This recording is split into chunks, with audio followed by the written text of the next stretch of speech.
I'm going to give the John Jones versus Tom Aspinall stuff a breather. However you guys felt about my last uploads, I just want to let you all know that I love you guys and that we all enjoy the same thing, which is watching fights, and you are my people. So differences in opinions, let them just be differences in opinions. Above everything else, even with like close to 300 subscribers, which I'm working towards that, so please help me hit my goal, I'm able to have a platform where I can create a dialogue to discuss things that are on my mind, even if it's a differing view for what I feel like is mainstream. I can talk about it with people who will listen to me and be like respectful in the conversation. I appreciate it so much, you guys. Like, thank you. You guys are such homies for the fact that I can just bounce ideas off of you guys and talk about them in my videos, and you'll respond to them, and I can talk to you, and there's an open line of communication.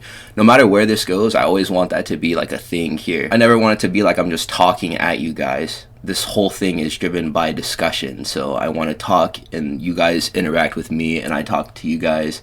I derive great enjoyment from the fact that this is what YouTube can be for me right now. But we're looking on to other things, so we'll leave that over there for right now. Revisit it maybe in a couple of months. If it doesn't happen, I'll be right on board with you guys. I'm going to be very upset if we don't get Jones versus Aspinall early 2026 at the latest. I'll be within the mob with my pitchfork and torch as well. But for right now, we have Blanchfield versus Macy Barber. And before we get that entire lineup of insane fights, we just have to make it over the hump. And this is the hump. It's a really crummy fight card. We're all looking at the lineup of this card like that one Bugs Life gif of all the ants just staring off into the distance that people put in the comment sections of out-of-pocket memes. Usually get good events in the Apex, so I'm still holding out hope that this could be a fun event to watch. Aaron Blanchfield versus Macy Barber main eventing a UFC fight night is as real as it gets, and it's mind-blowing. The first fight is Rayanne dos Santos versus Alice Ardelean. This is a Brazilian combat athlete versus an OnlyFans demon. Dos Santos is 14-8, Ardelean is 9-7. This is going to be a Hall of Fame bout as you look at the different stats on the spreadsheet.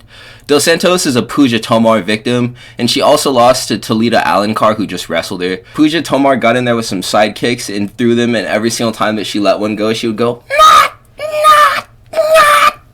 And whenever she would throw her boxing combination, she was making the same noises too. Ardelean was outstruck by Melissa Martinez and nearly got finished several times throughout that fight.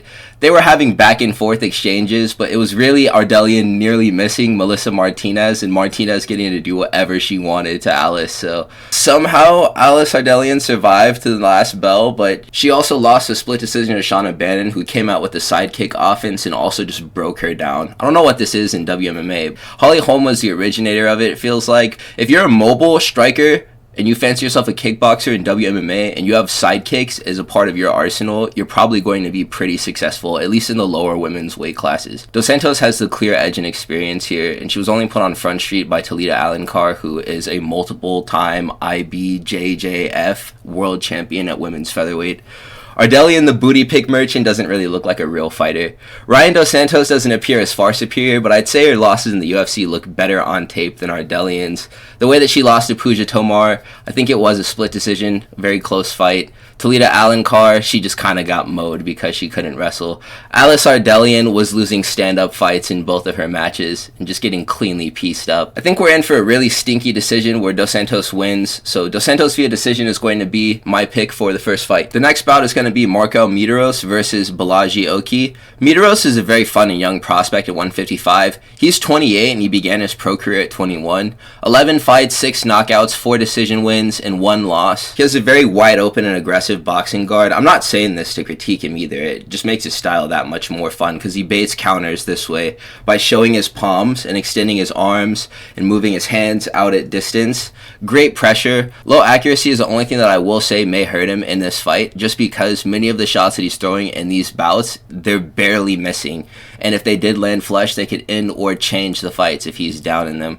Mederos has won 2 decisions over Austin Hubbard and Landon Quinones, and these were pretty boring fights where he seems to be improving in both of them, if we are going to give him the benefit of the doubt. He's progressing in a way that we wanted to see Bo Nickel, and we want to see prospects in general progress. Every single time that he shows up into the cage, he looks like he's getting a little bit better at striking.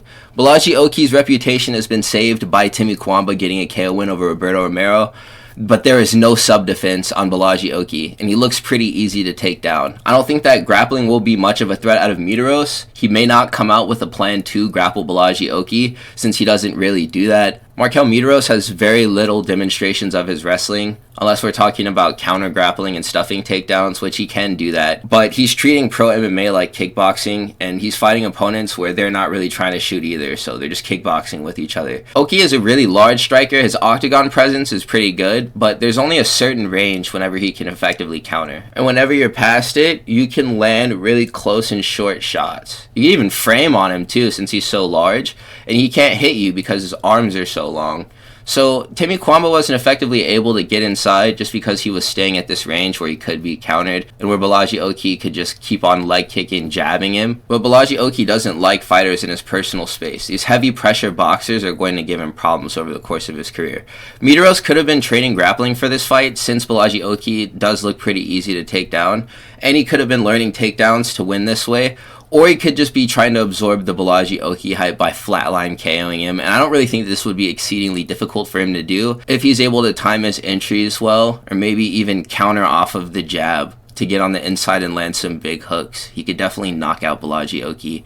Mederos fights like a more controlled Gene Silva with less power and less awkwardness as well, or like Michael Morales with a true 155 build. I hope I'm not glazing right now, but if he is progressing in the way that I have seen over the course of watching his footage on Fight Pass, then he could probably knock out Bolaji Oki and win this fight via round 2 TKO. Next bout is going to be Kurt Holobaugh versus Jordan Leavitt, a pure grappler matchup, an all-around MMA fighter with a ground game, I would describe Jordan Leavitt as, and he'd be fighting a guy who uses his grappling to steal wins off of people who couldn't knock him out in the boxing whenever they had their chance early on, and that's Kurt Holobaugh. Kurt Holobaugh had a fight with Trey Ogden, who soundly outgrappled him from top half guard, and outstruck him by throwing a mildly diverse strike arsenal. Like, Kurt Holobaugh can defend boxing combinations 1, 2, 3. If you're going to try to get in and throw uppercuts, it may be hard to set those up on him, but literally all Trey Ogden was doing was throwing a few kicks and then leading combos with kicks and then ending combos with kicks, and he was scoring on Kurt Holobaugh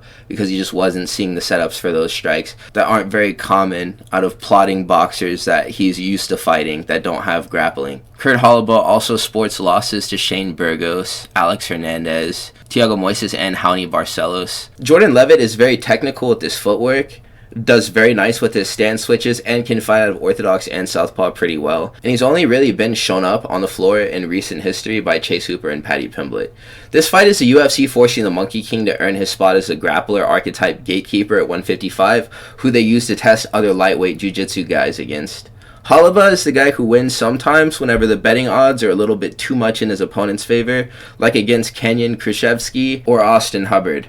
Holobaugh may survive a decision, but Leavitt's style is very crushing, and he usually can get a finish out of his game planning or stay on the path to victory for 15 minutes. So it's risky to pick fighters like Holobaugh who rarely have clean performances and often die and then come back in the fights that they win. This guy has a few missing brain cells off from being Darren the Damage Elkins, really. If you really think about it, Kurt Holobaugh and his style, they're like car crash victims, the way that they like to put themselves in situations to just get beaten up.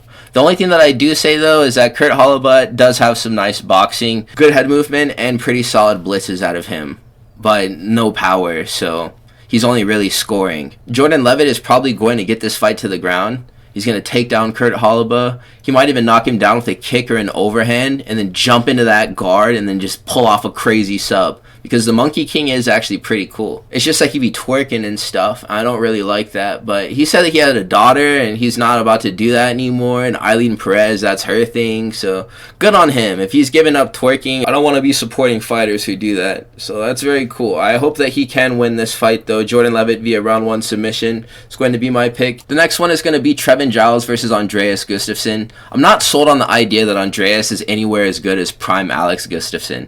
And he will look more like Alex did before he retired, like right before he retired than at his height.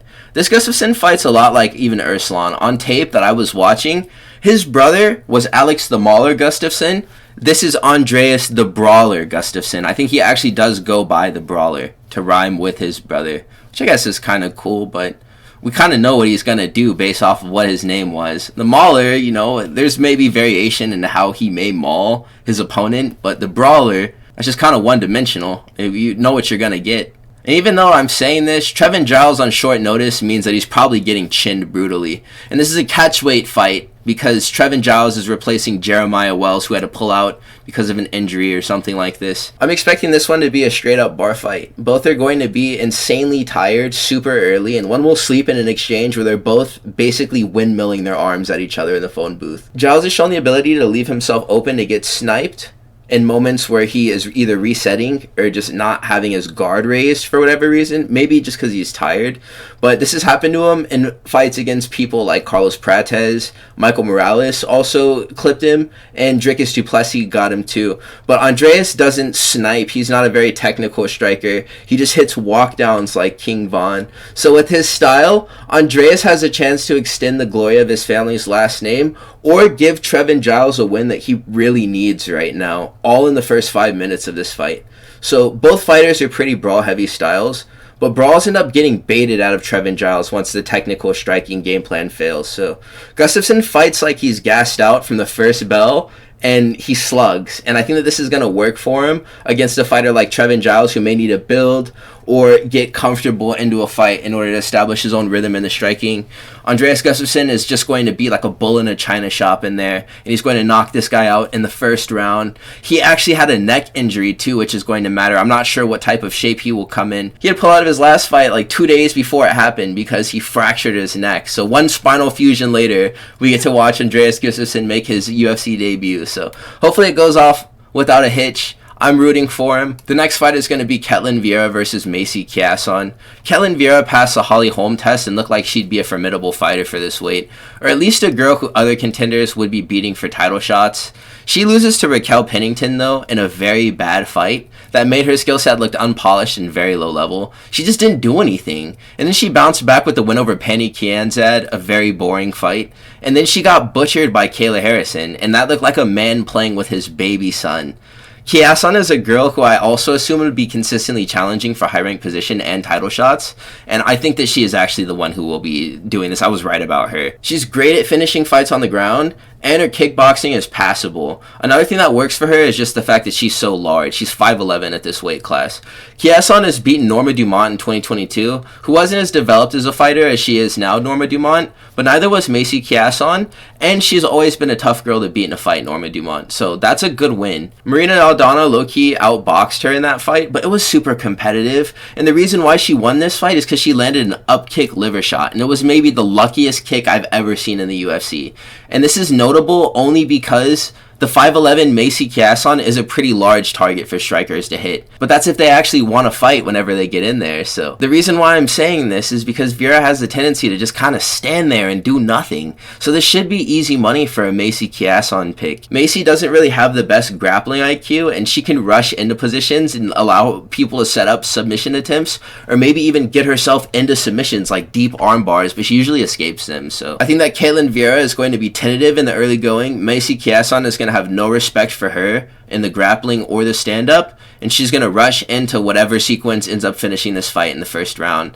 And I think this ends fast no matter what, and it will be Macy Chiasson pushing the pace to make sure that the fight stops. So Chiasson via round 1 submission is what I'm going to pick. Next is Jafel Filho versus Alan Nascimento. Alan Nascimento is a finisher and is a threat on the ground, but his skill set looks like it was developed as a counter to strong grappling offense, since he likes to play back take and bottom positions like full guard a lot. This got him into trouble against Tagir Ulanbekov, who he just spent 15 minutes trying to triangle choke from full guard and armbar. Filho lost to Makayev in a fight that he had with him whenever he was still in the organization. Rest in peace, Muhammad Makayev, bro. I miss that dude every day I think about flyweight.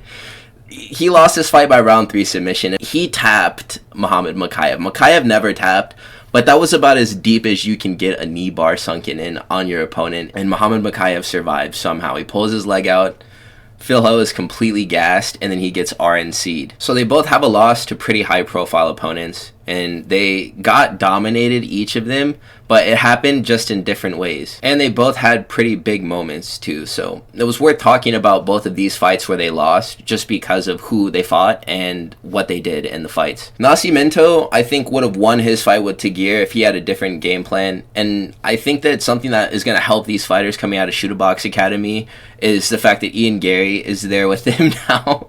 As funny as that sounds, dude, he is screaming Irish Portuguese at these guys, and he's telling them exactly how to win. And we saw exactly how he just helped Marco Tulio and Daniel Santos win their fights.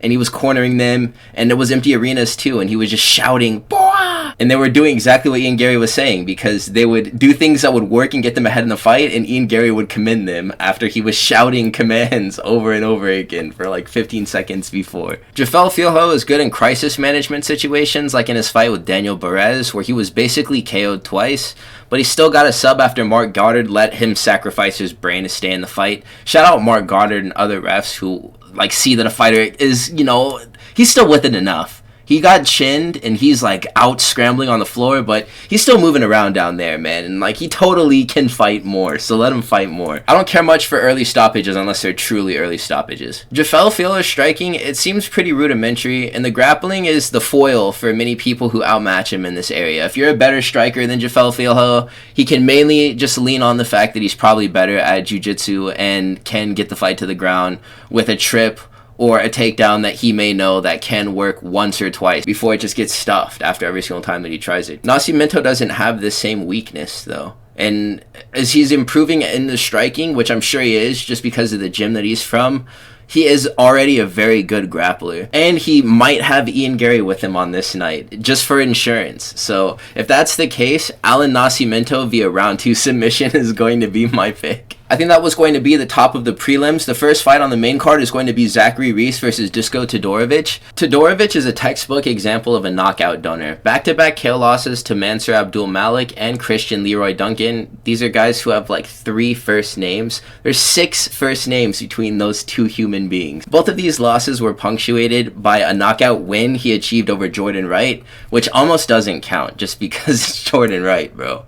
Before then, Dusko had a 3-round decision loss to Robocop, and he was chinned by Chidi Njokuani and Punahele Soriano. I will make concessions, though, for the fact that the Christian Leroy Duncan loss did look like an ACL tear, and it was a Duke de Stupage. Zachary Reese greatly disappointed me in his last fight with Azamat Bekoyev, but seeing how he is the new middleweight GOAT, I possibly will forgo judgment in this situation. Reese's style of grappling, which features cage-rip double legs and trips off of the cage, will work in a fight with Dusko, who against Jordan Wright displayed that he can be taken down. Dusko Todorovic won this fight, but he was taken down a couple of times, and he was getting manhandled in the tie-ups and whenever they were clinching on the cage. Zachary Reese is also not a stranger to getting knocked out for all the times that it's happened at Dusko. You could say that Zachary Reese has a problem with physical fighters after his fight with Bekoyev, but he muscled around Jose Medina, and Azamat is weirdly strong. I'm not really sure if a lot of people can rival him as far as physicality goes at 185. Azamat Bekoyev is built like one of the Murderers Row middleweights like Shogun Hua or Vanderlei Silva. He has this weird makeup where he's just strangely strong. I don't think that Zachary Reese is special for the fact that Azamat Bekoyev gave him problems. So I will pick Zachary Reese, and the reason why is because Dusko is not a fighter who will cut off the start of your game plan. It's just that if you mess up in sequences of establishing it, Dusko can reverse positions to win them, but it's rare whenever he demonstrates that quality to get in there and actually overcome the adversity to win the fight. He usually just kind of crumbles. Or it's just a really big flash shot and he just gets knocked out. But on this night, I think it's going to be a Zachary Reese masterclass. He's about to wrestle this guy. So I'm going to pick him to win a decision, Zachary Reese. Next one is Ramiz Brahimaj versus Oban Elliot. Ramiz Brahimaj is a fighter who competes at a level to where Court McGee is better than him, but the bottom of the barrel gets sparked in the first round.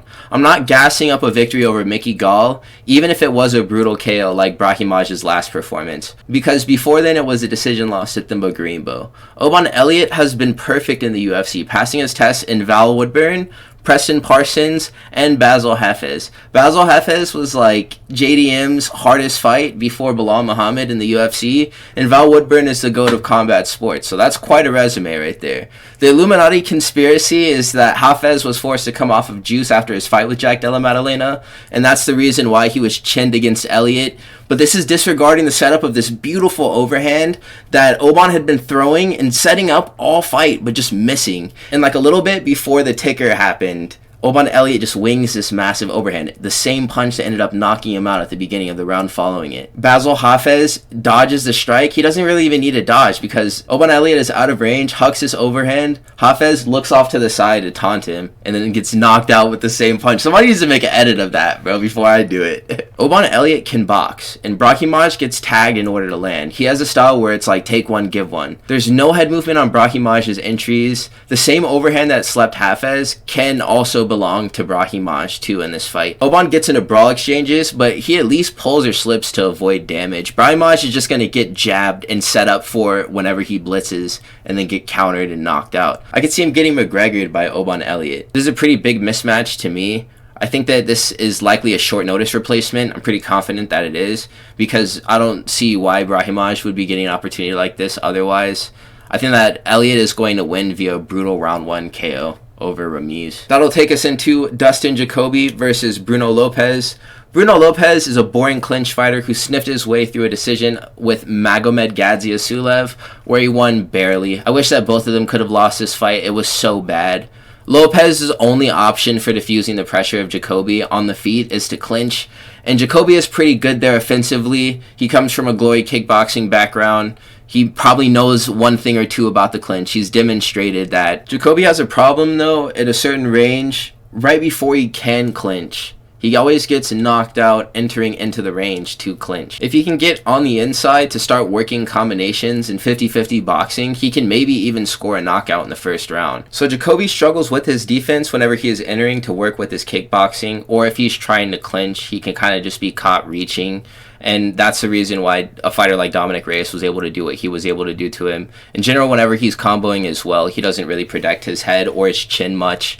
Bruno Lopez seems like he's allergic to hurting people, though, so I think this is going to be a case of a mid-fighter getting to win a layup. That's only if Dustin Jacoby can stuff shots and trips, which he was doing against Alonzo Minifield and Azamat Mirzakhanov at certain points in their fights, and he wasn't finished by either of those fighters, even though he lost decisions.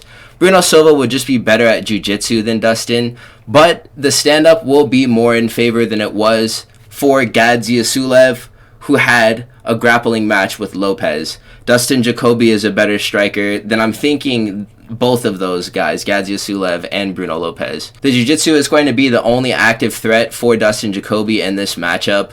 I think that Lopez could also burn out chasing a sub from the first bell and sell this fight if he doesn't secure it early enough. So Dustin Jacoby via round 2 KO is what I'm going to select to happen here. The featured fight of this event is going to be Billy Ray Goff versus Sakyeon Ko. Sakyeon Ko is a Sambo fighter who goes by Korean Tyson, and his regional clips are wonderful, especially his clips from whenever he was fighting in Sambo. He went to a decision in the Contender Series, but he did win the fight. Tyson is definitely glazed whenever we're describing this guy. He's definitely a big puncher, though. You can't let him set up big shots or hit you with them repeatedly, because, I mean, KO is his last name, so... Sakyeon Ko is aggressive. He will pressure moving forward to disrupt anything that may come back from Goff. The damage will pile up over time, and I really think that Ko will find the right shot to sleep Billy here. Billy Ray Goff lost his last fight to Trey Waters, and he just got beaten up pretty badly in this fight. No head movement. He just leans back a little bit while throwing a lead leg kick to defend boxing. Instead of pulling, like, he just throws a strike. Like, he can't get countered off of that.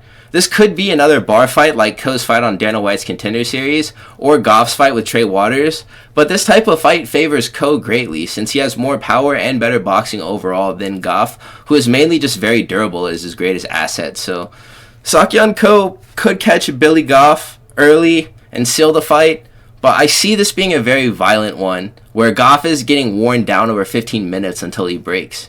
We could get a classic out of this matchup, or a round 1 KO for Sakyeon Ko, which I'm going to predict a round 1 KO. That's going to take us on to the people's main event. The co-main of the evening is going to be Mateusz Gamrot versus Ludovic Klein. These two are basically the same fighter. They lose horribly and somehow manage to steal wins in moments where it counts.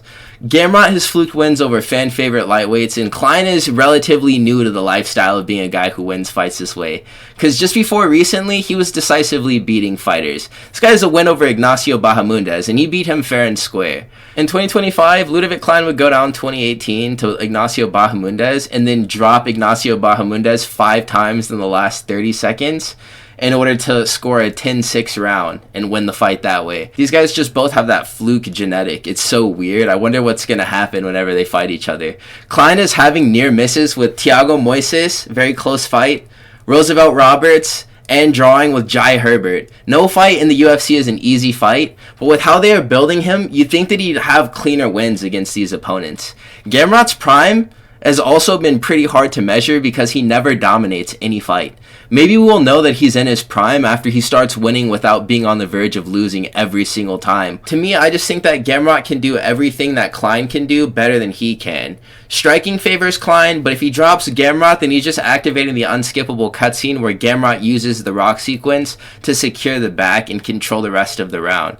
For some reason, it always ends up going like that. Gamrot is going to show why he's the originator and current master of scamming victories over opponents who deserve the wins more. The cockroach style, where you just keep coming back. Gamrot needs to only land a couple of clean shots to begin wrestling Klein, since Roosevelt Roberts was able to take down and actually control Ludovic Klein at certain points of their fight, and he accomplished this by hurting him shortly beforehand. So Gamrot via split decision. It was always going to end up going this way, fellas. I don't even know how to begin talking about this. I'm just staring at my screen like, how do I even start to get the words out about this main event? I mean, it's not that bad, I guess. It's pretty bad. I mean, Erin Blanchfield versus Macy Barber. This is a WMMA main event bathroom break.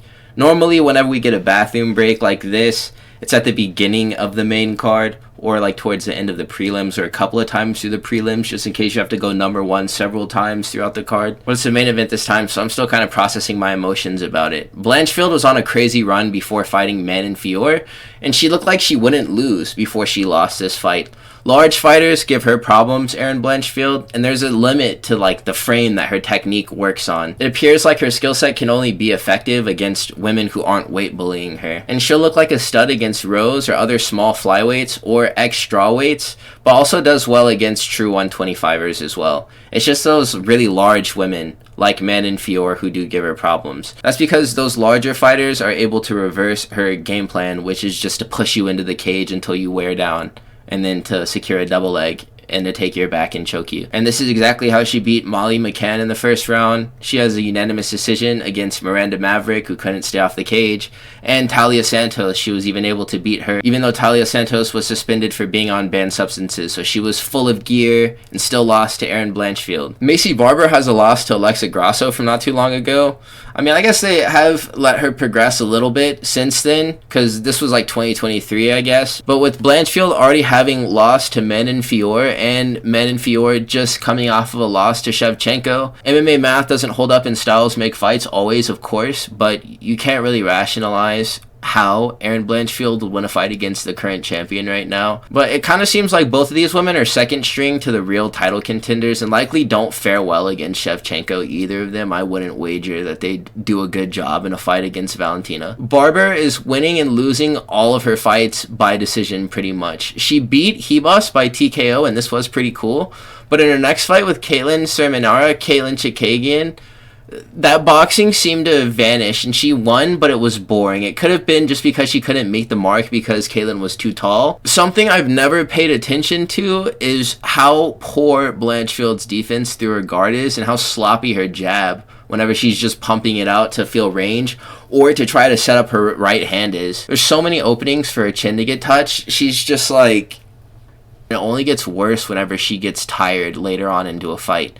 But you don't really have that many opportunities to launch overhands or big uppercuts at her before she's shooting in the takedowns, because Blanchfield likes to crash into girls and press them into the cage until they get tired and they give up their backs to escape, and then she trips the girls down and she chokes him. It'll be a slow fight. I think it might take all 5 rounds. The first one is just going to be Erin Blanchfield trying to get Macy Barber onto the floor. If Macy Barber doesn't get choked or TKO'd in this first round, she can survive then into the second, where she can start working her boxing, because Erin Blanchfield does not throw punches in combos because it doesn't seem like she understands how to do that. Her skill set is wrestling, and she just sticks to what she's good at. Macy Barber was able to knock out Amanda Hebos just because she's going to at least throw punches. And a lot of women just enter straight into range. And Amanda Hebos was pretty much just headbutting Macy Barber's fists.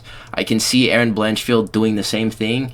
And she'll fatigue due to the fact that she's taking damage. And whenever she gets tired, she'll start missing her own offense, and the takedowns will become less powerful, and she'll get stuffed. And I can see Macy Barber maybe even getting a late TKO in this fight. But I'm going to predict her to win a unanimous decision over Erin Blanchfield. Granted, she's able to stay off of the cage and cut off the game plan, which is just to Mario Batista our function. So hopefully that's not what we get to watch. If you guys are even going to watch it anyways. I don't know who's even going to be covering this event this week. So yeah, these are going to be all my predictions. We're only 1 month away from International Fight Week, you guys. I know that I've been doing a lot of glazing of Ilia Topuria, but man, I'm excited to watch Charles fight too, bro. It's always so lit to watch Oliveira fight.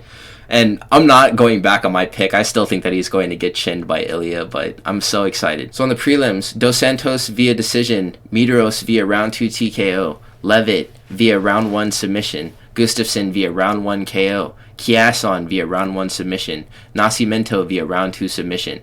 On the main card, we have Reese via decision, Elliot via brutal round 1 KO, Jacoby via round 2 KO,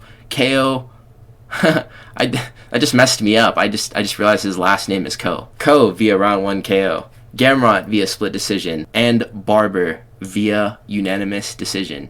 So those are going to be my picks, fellas. Refer to the end of this video at the end of the event to see how I did. I'm trying out a new format for my predictions videos. I wonder how this is going to go over. I guess I could just keep this presentation as a framework to do other presentations. Let me know what you guys thought about seeing this as a presentation. But I'm going to peace out. Please like, comment, and subscribe if you made it to this point in the video. I will see you fellas in the next one. Have a wonderful day.